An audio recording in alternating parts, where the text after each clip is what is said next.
Hugo Coya ya llegó con este que es su último libro, su más reciente entrega, La heroína silenciosa, donde recoge el testimonio de una peruana en la Segunda Guerra Mundial que, wow, hace una labor extraordinaria. Y extraordinario lo que ha hecho Hugo Coya, ¿no? Porque ha tenido que recopilar data, documentos en Europa para poder reconstruir esta crónica y plasmarla en una novela que está teniendo muchísimo éxito, cosa que a mí me alegra un montón. Hugo Coya está con nosotros. Hugo Coya es periodista, Hugo es escritor y fue presidente del Instituto de Radio y Televisión del Perú. Hay que decirlo, las mejores épocas de Canal 7, de Radio Nacional, fueron cuando él estaba a la cabeza, porque es periodista y porque no se deja comprar y porque tiene conciencia y porque es un hombre con moral. ¿Ustedes creen que Hugo Coya iba a permitir que vaya el presidente de turno a ver cómo se emitía un noticiero, como acabamos de ver hace algunos días, a José Gerí, ahí, ¿no?, chequeando en el estudio de televisión, a la pobre narradora de noticias que estaba desesperada, seguramente asustada, pobrecita, ¿qué culpa tiene? Está con nosotros, Hugo Coya. Gracias por venir, Hugo. Muchas gracias. Un placer, como siempre, conversar contigo. Un afectuoso saludo para tu público y muchas gracias por tu palabra. Me siento muy honrado. No, honrada yo de tenerte aquí. Eres una persona que se ha caracterizado siempre por una labor impecable en todo lo que has hecho, Hugo. Y eso es algo que desgraciadamente hace mucha falta en nuestro país ahora. Gente con estructura moral, ¿sabes? Ética. Esto de escribir, hace rato en realidad, ¿no? Estás inmerso en el mundo de la literatura, pero es una manera también, pregunto, de desintoxicarte del periodismo. Sí y no, ¿no? Sí y no. Sí, porque de alguna manera me aleja de la coyuntura diaria. He estado esperando para la entrevista y estaba viendo todas las cosas que estaba haciendo y siempre te sigo, además en tu podcast tan exitoso. Pero también, de alguna manera, creo que en mi trabajo tiene que ver con el periodismo, porque el periodismo no solo es narrar lo que ocurre hoy, ¿no?, sino también lo que ocurrió antes. Así es. Y de alguna manera este libro, como mis otros libros, también son una reflexión o buscan una reflexión acerca de qué cosa está tan mala ahora, por qué está tan mal y buscar algún tipo de explicación y alguna luz en el camino, ¿no? ¿Y las encuentras las explicaciones? ¿Esa luz aparece, se logra vislumbrar o no? Yo creo que sí. Ejemplos como el de Magdalena Truell nos muestran, por ejemplo, la grandeza de una heroína anónima, silenciosa, como es el título, una persona que pudo, de alguna manera, haber cogido su pasaporte en la Francia ocupada por los nazis y haber regresado a Lima y de repente habría vivido muchos más años y nadie le habría acusado de nada. O sea, totalmente correcto, ¿no?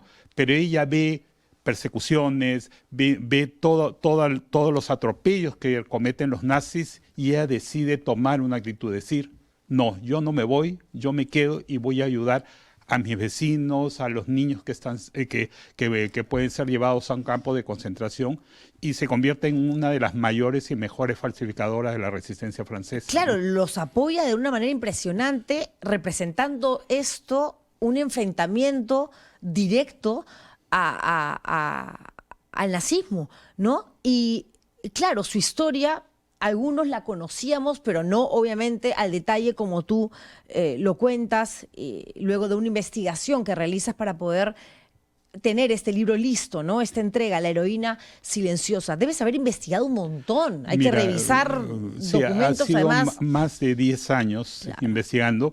¿Y qué es lo que ocurría? Yo llegué a un momento a decir, ya no sigo más porque no encuentro más. Pero en base a la insistencia, el gobierno francés revisó y encontró el expediente perdido. Y cuando encuentra el expediente perdido, se me abre pues un nuevo, porque había testimonios, manuscritos de gente que sobrevivió y que cuenta varios de los hechos que yo narro en la novela, ¿no? ¿Y tú crees que en el Perú hoy realmente se investiga? Yo creo que sí hay periodistas que investigan. lamentablemente estamos ahora, por ejemplo, con esta amenaza, esta nueva amenaza que ha surgido a partir de la iniciativa del presidente Gerí, de estas propuestas para mejorar la seguridad ciudadana, y ha incluido una norma que de aprobarse definitivamente va a limitar y va a ser una gran cortapisa para los periodistas. Una ley mordaza. Claro, una ley mordaza en todo sentido, con esto de información reservada y que amenaza a las fuentes, o sea, aquellos funcionarios que ven un acto corrupto, que ven que se están robando el dinero, que están cometiendo algún tipo de malos manejos en las oficinas públicas, y simplemente se lo dan a un periodista, filtran esa información y le permiten que el periodista investigue, verifique y pueda publicar. Si no, no sabríamos los grandes escándalos, los cuellos blancos o de Brecht, todos los escándalos que hemos visto, las mismas cosas que han pasado con Toledo y con varios de estos expresidentes. Ni siquiera hubiéramos conocido los Vladivideos.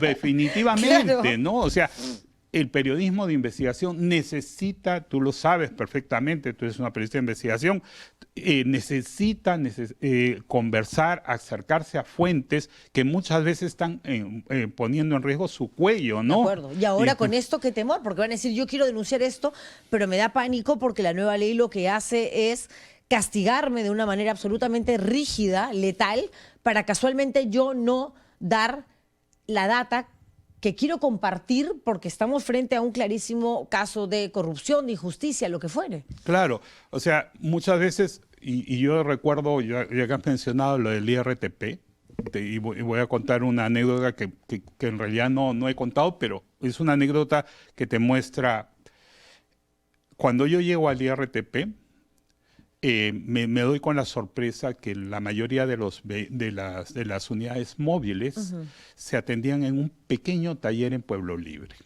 ¿Ya? Todos, incluyendo los traían de Tumbes, de Tacna y todo. Yo digo, pero no hay talleres en otras regiones como para traérselos allí. Y voy de manera anónima, no me presento, soy el nuevo presidente de IRTP, y me doy cuenta que era un taller que no tenía las mínimas condiciones para atender ni siquiera los propios vehículos de Lima. Claro. ¿Ya? Y luego descubro que el jefe de logística de aquella época era el cuñado del dueño del taller. Claro. ¿Ya? ¿Y cómo llego a toda esa información? Porque alguien dentro digamos, de los funcionarios se acerca a mí y me pide como favor que no revele su identidad y me da la información que me permite descubrir eso. Tu fuente. Claro, exactamente. Entonces, claro, no es periodismo en el sentido de publicar. No, pero todo, te permitió descubrir. Te permitió hacer un cambio, ¿no? Y decir, esto de acá se acaba. Exactamente, ¿no? Y inmediatamente pedí la renuncia del gerente de administración, del de logística, denuncié a la Contraloría. Pero ese tipo de cosas ahora, con esta norma, serían imposibles, claro, ¿no? Claro. No, nos quieren silenciar y nos quieren dañar, y lo vienen haciendo desde hace rato, ¿no? Desde hace rato se decía que, claro, el gobierno de Castillo iba a ser, ¿no?, el Estado comunista, que no iba a permitir la libertad de expresión, que iba a arremeter contra los medios de comunicación, con la excusa, como lo hizo Chávez en su momento, y lo siguió Maduro, de que se te acabó la licencia, ¿no? Somos nosotros los dueños del espectro por donde se emite la señal de los canales de televisión, pero Dina lo que ha hecho es ir pidiendo cabezas y los canales rindiéndose a quienes forman parte de este pacto, congresistas, ministros, jefes de Estado, que se han puesto de acuerdo para seguir arremetiendo contra el país el tiempo que puedan, el tiempo que puedan. Y los medios digitales se han convertido, lo hablaba con Rosa María en muchas oportunidades, en nuestros búnker, realmente. Claro, claro. O sea, ¿por qué el público está migrando hacia los medios digitales? Es porque de repente los medios tradicionales no están encontrando aquello que necesita saber, que quiere saber, y eso es lamentable. Lamentable en todo el sentido porque pierde el país, pierde el país. ¿Pierde el país por un tema de alcance, crees tú, Hugo?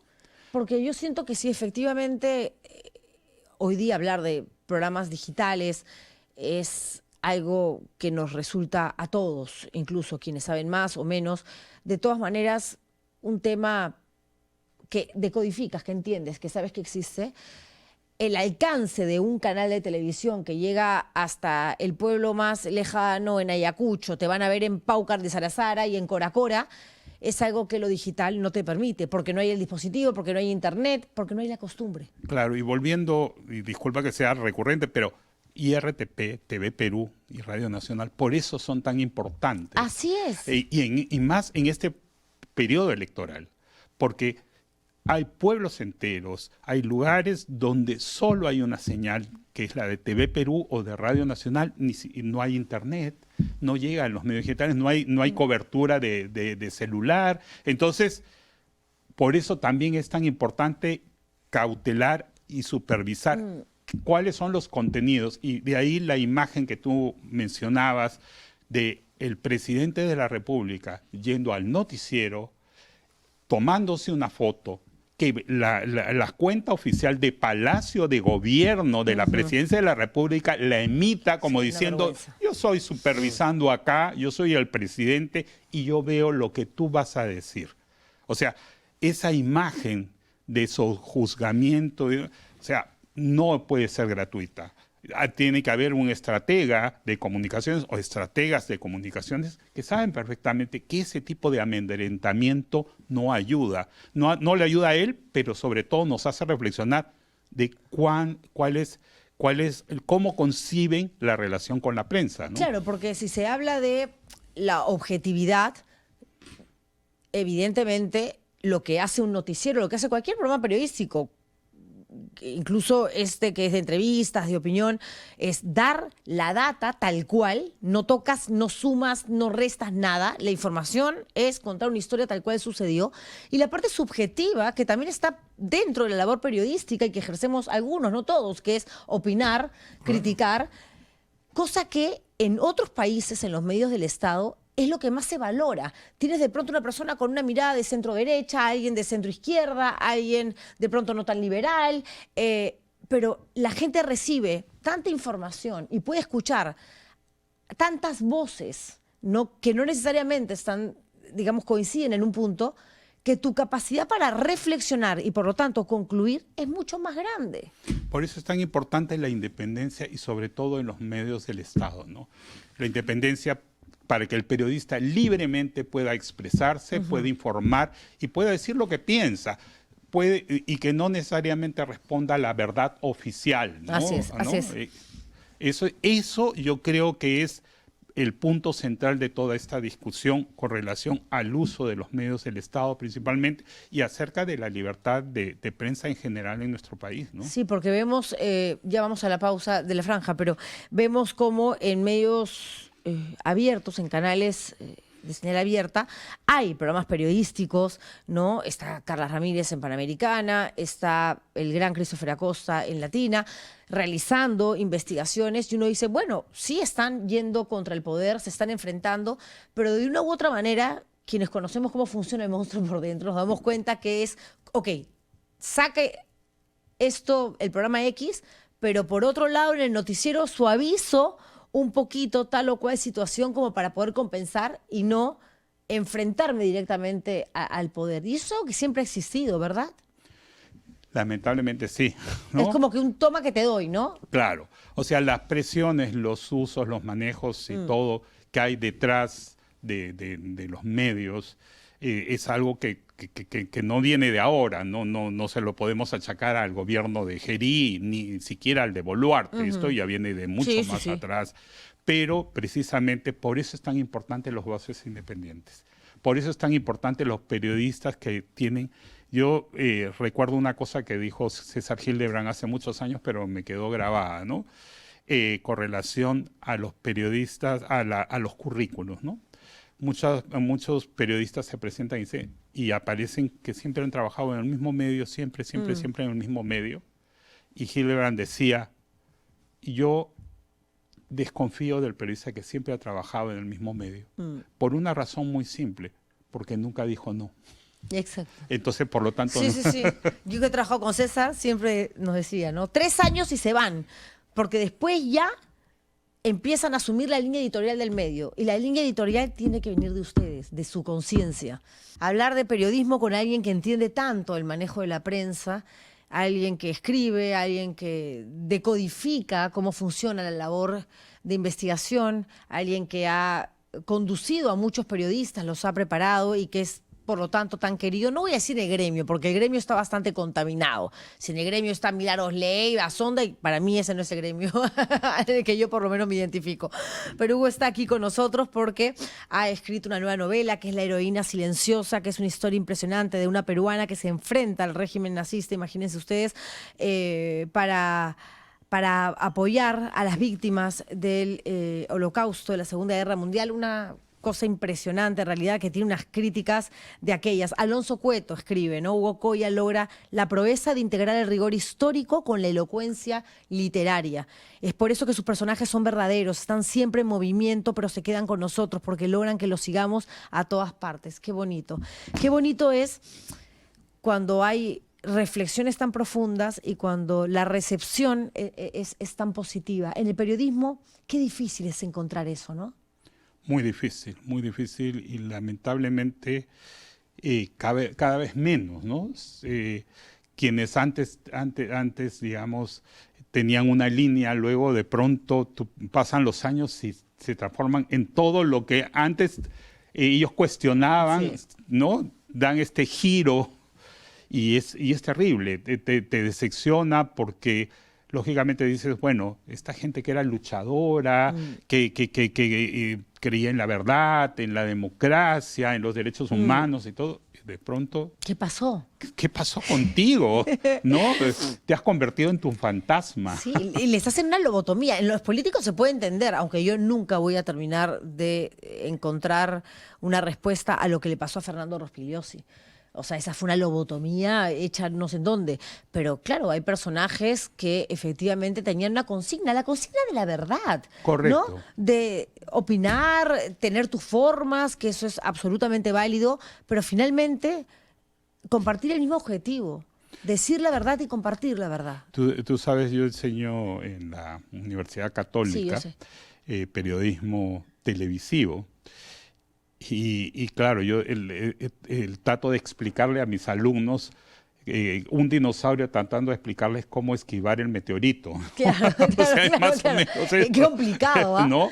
Y entonces ellos me hacen muchas preguntas, me hacen, y justamente ese tipo de cuestionamientos me dicen, pero ¿vale la pena acabar esta carrera, ser periodista, Sí. trabajar, esforzarte para que al final del día recibas salarios bajos, abusos, tengas que estar luchando contra la censura permanente en un país donde los periodistas siempre recibimos la peor parte, ¿no? O la autocensura. O la autocensura. Me que quedo también, callado para no perder el trabajo. Nadie me lo ha dicho, pero es más que evidente que si tengo un comportamiento que se aleja de la línea editorial del medio en el que trabajo, me van a inspectorar, no me van a renovar el contrato, que es la manera más elegante de decirte te vas a tu casa, ¿no? Correcto, entonces Sí. y tienes responsabilidades, tienes hijos, tienes familia, tienes todo Sí. lo que tienes, esas obligaciones que te conducen a que dices, Sí.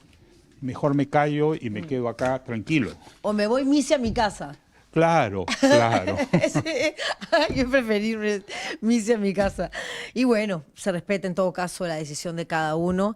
Y nada, yo te deseo toda la suerte del mundo. Qué ganas de tenerte nuevamente en medios, de manera más activa, más allá de tu labor como catedrático, como profesor, como escritor, porque haces falta, Hugo. En serio Muchas que gracias. sí.